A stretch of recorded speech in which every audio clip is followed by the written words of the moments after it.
बऱ्याचशा जाहिराती तुम्ही केलेल्या आहेत. मग ते करताना कलाकारांना नक्की कुठली काळजी घ्यावी लागते? काय होतं माहिती आहे, इथे कॉम्पिटिशन खूप आहे. म्हणजे तू नाहीस, तुझ्या मागे 1000 जण आहेत. मुंबईत लोक पंजाब, हरियाणा, दुनियाच्या कानाकोपऱ्यातून स्ट्रगल करायला येतात. आपला माणूस पुण्यातून मुंबईला जात नाही स्ट्रगल करायला. बघू, करू, होईल, नाही होणार. मी डेअरी मिल्कची ऍड केली तिग्मांची दुलियाबरोबर. हो हो, खूप फेमस म्हणजे हा.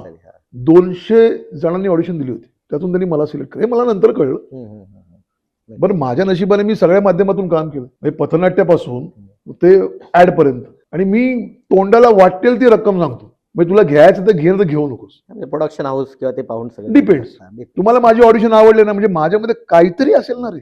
मी गेली 35 वर्ष काम करतो. 35 वर्षामध्ये मला जो काही अनुभव आहे तो मी पडायला लावतो ना तुझ्या एका मिनिटासाठी. मग मी थोडा विचार करत असेल. इव्हन तू जर म्हणला डेअरी मिल्कची ऍड आहे, मला वाक्य नाहीत, फक्त 1379 असं फक्त एक आकडा आहे. पण मी जेव्हा बघितलं तेव्हा मी विचार केला की नाही यार, हा बाप आहे, याला एक मुलगी आहे, मेडिकल हिचं ऍडमिशन होते की नाही मला माहित नाही.